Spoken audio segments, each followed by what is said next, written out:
नमस्कार। आज हम एक बहुत ही दिलचस्प लेकिन थोड़े उलझे हुए सवाल पर बात करेंगे। कभी सोचा है कि आखिर ऐसा क्यों होता है कि जिस खुशी के पीछे हम भागते हैं वो मिलते ही हाथ से फिसल क्यों जाती है? ये एक ऐसा सवाल है जो हम सबको कभी ना कभी परेशान करता है ना? तो आज हम इसी पहेली के तह तक जाएंगे।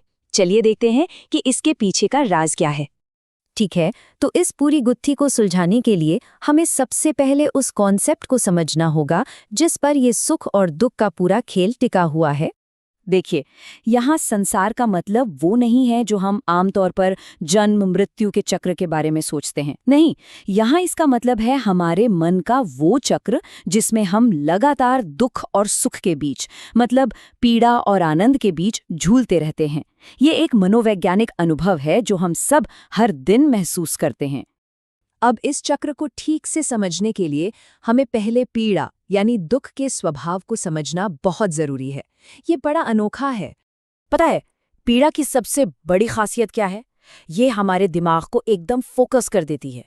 जब हम किसी तकलीफ में होते हैं तो दुनिया की बाकी सारी चीजें धुंधली हो जाती है और हमारा पूरा ध्यान सिर्फ एक चीज पर टिक जाता है। सोचिए, जब कोई भूखा होता है तो उसका एक ही लक्ष्य होता है, खाना। जब कोई बीमार होता है तो उसे सिर्फ सेहत चाहिए होती है, मतलब लक्ष्य बिल्कुल साफ होता है।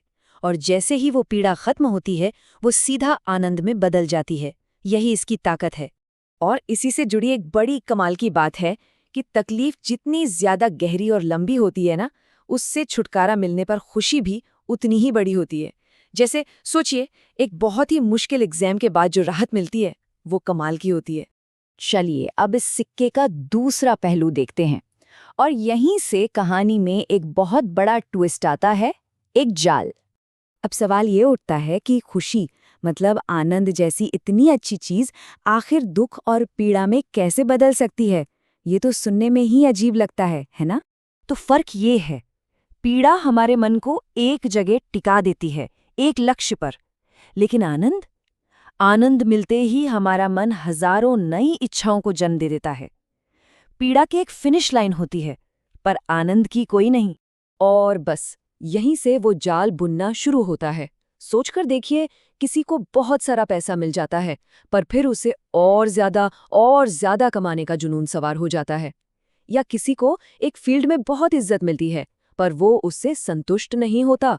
अब उसे राजनीति में भी वही सम्मान चाहिए।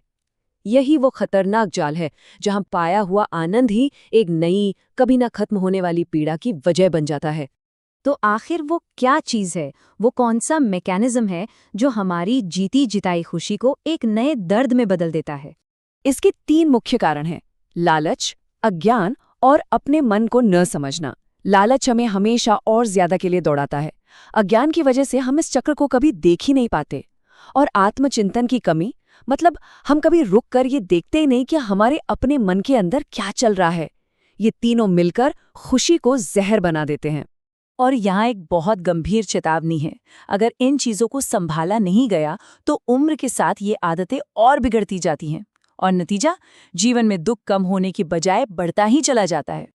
तो सवाल ये है कि अगर दुख और सुख दोनों ही हमें वापस दुख की तरफ ले जाते हैं, तो इस अंतहीन लूप से बाहर निकलने का कोई रास्ता है भी या नहीं? हाँ, रास्ता है। और पहला कदम है मुक्ति, यानी जागरूकता। इसका मतलब ये नहीं है कि सुख दुख को खत्म कर दो, नहीं। इसका मतलब बस ये है कि इस बात के प्रति जागरूक हो जाओ कि ये दोनों आते जाते रहते हैं, और खुद को इनके बहाव में बहने से रोको। और जो असली मंजिल है वो है निर्वाण, यानी संतुलन। मतलब एक ऐसी अवस्था जहां न तो आप खुशी के नशे में चूर हों और न ही दुख के अंधेरे में डूबे हों। एक शांत, स्थिर अवस्था जहां जीवन के उतार चढ़ाव आपको परेशान नहीं कर सकते। चलिए इस पूरी बात को एक व्यक्तिगत अनुभव से समझते हैं। ये आंकड़े शायद आपको थोड़ा हैरान कर दें कि 50 की उम्र के बाद जिंदगी असल में कैसी दिखती है। जरा देखिए, जिंदगी का लगभग 70% हिस्सा पीड़ा है, सिर्फ 10% आनंद और 20% है शांति। ये दिखाता है कि बेहतर जिंदगी का असली राज उस 10% खुशी के पीछे भागना नहीं, बल्कि उस 20% शांति के दायरे को बढ़ाना है। असल खेल शांति को बढ़ाने का है। तो हम आपको इसी सवाल के साथ छोड़े जाते हैं। लक्ष्य आनंद का पीछा करना नहीं, बल्कि शांति का विस्तार करना है।